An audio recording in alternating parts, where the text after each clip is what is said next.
Now we're going to take a look at our mass edit commands. And I have the same objects as we had before in our edit chapter, still showing. Let's take a look at some of our different tools here. First of all, let's note that since all these objects were created separately, we have one individual curve for all of these.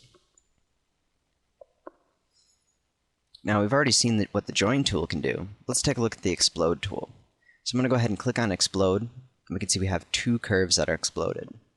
And that's because we really only have two curves that are eligible to be exploded. This is only 2 points to really make up this line, and this curve is pretty much by itself. There's not really any extra points making up the curve, just our controllers. But our square and our circle are no longer one curve. They have been broken up between our different areas.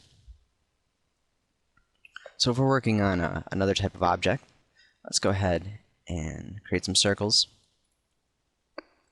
I'm going to set this to the add mode.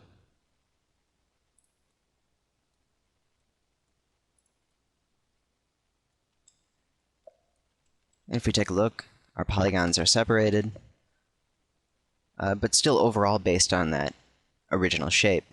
If I want to edit this a little bit more, break it up a little, explode it, and now we can see we have even more curve sections to work with. And then at any time, we could also click on join. Now we can see 16 curves have been joined, so now we're all back to one shape. And these editing tools can be very useful. If you ever run into a problem where you're trying to join shapes together and you find that it's still kind of broken up and it's not just one complete curve, then what you can do is explode it first and then rejoin, and you'll note that all of it is all one polygon again and all one curve. If we take a look at some of our other options, we can see we have Boolean 2D, mass round, mass offset, reduce lines, connect curves, and merge curves. First of all, let's start out with our Boolean 2D, which has been updated within 2.5, and it's now fully interactive. So I'm going to start out drawing a circle, open the numeric. I'm going to set this to off. And this way we're creating separate objects.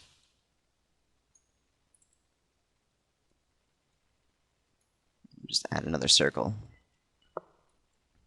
Close that out. And let's go back and select Boolean 2D. Open the numerics back up. And you can see we have two options.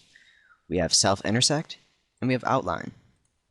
So if we ever created an object and maybe we forgot to intersect it, or we decide that now we just want the outline, what we can do with the Boolean 2D is compress all of that into one shape by either intersecting it or using something similar to as if we were using the add command.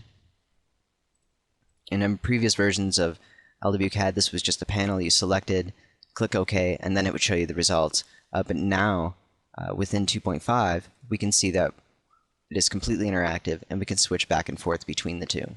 So it's a little bit better representation. You actually see what's going on before you go ahead and click OK. And I'm just going to keep our objects like that. And let's take a look at our next tool, which is going to be mass round. Now we can see that we have all of our 90-degree curve corners highlighted, and this tool will not affect already rounded edges where we already have curves. It also will not affect some of our inside intersections. But what I'm going to do now with this tool selected is just click and start dragging out, and you can see we can round out all of these different edges all at the same time. Also note that this is not a completely linear command. It is nonlinear in the respect that we have all of these different curves and the ability to go as far as they can possibly go.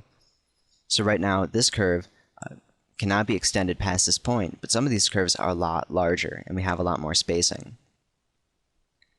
If I open up the numeric panel, you can see we have two different modes.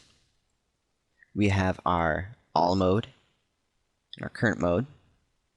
We also have two different types of actions where we can do a fillet or a chamfer.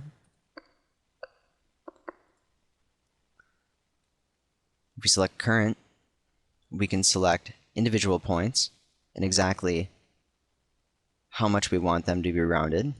And with all, we're editing all of our different points that we have selected. We can also select whether or not we'd like to have the dimensions shown or not. I'm going to hit the spacebar, undo that, and let's move on to our next. Also note that the mass round has both the fillet and chamfer tool located within them, so there are not separate tools for that. Next option is mass offset.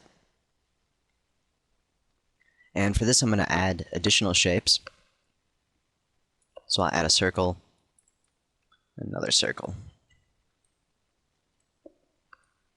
Go to More, select Mass Offset, and now we can offset all of our shapes at once, as opposed to the other offset tool where we're only offsetting specific curves rather than everything as a whole. Pull up the numeric options, and you can see we have our offset level, the ability to adjust this numerically. We can also select either single side or double side.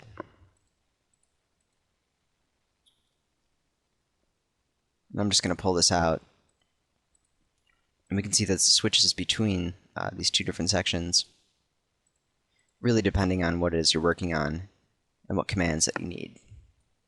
We also have our max, min, freeze error, which once again we're not going to see since we're working with just basic curves right now. And that's really something that's a little more related to some of our other tools, and we'll also come back to that.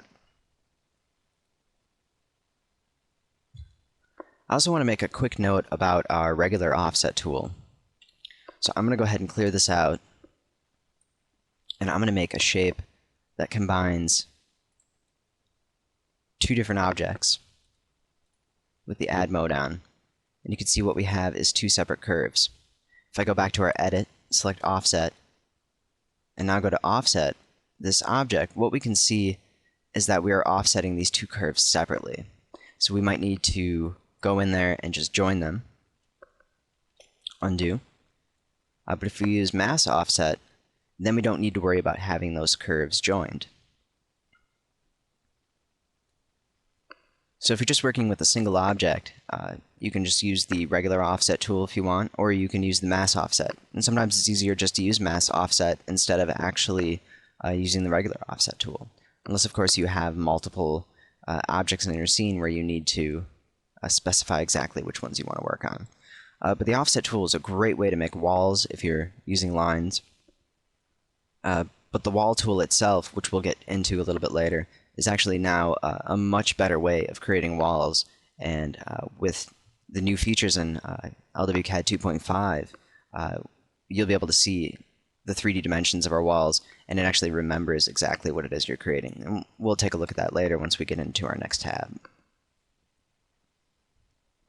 So I'm going to hit the spacebar, just go ahead and undo that, and we're going to move on to our next couple of options. Our first tool is reduce lines, and now with this current shape that we have, we're not really going to get to see the actual effects of that. So I am going to open up the snap panel, select this to near, and I'm going to create some extra lines in here.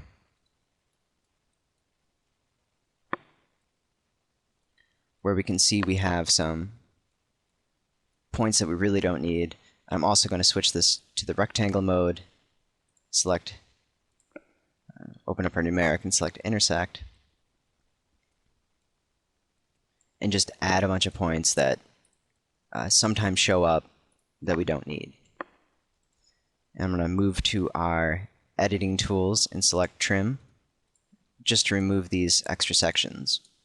Because sometimes when you're working, you end up with lines that look like this, where we have a bunch of points within our line, and this can happen after editing and after creating certain tools and whatnot, and certain shapes.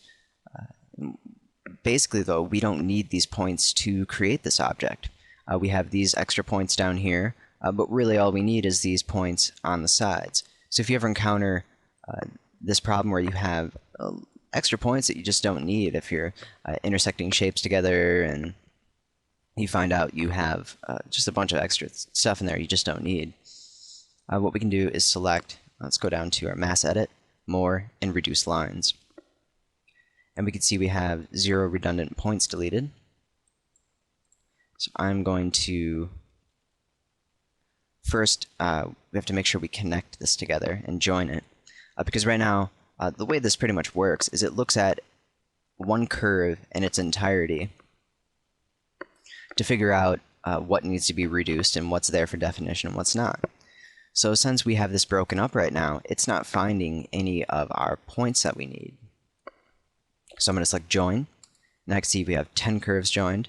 And if we want to get rid of these extra points now, go back to mass edit, reduce lines. Now we see we have 8 redundant points deleted. Click OK, and all of those extra points have been deleted, with the exception of this extra line that I created right here. And that's because that's technically not connected. And what I want to do is, I'm just going to create a couple of curves. Let's create some lines.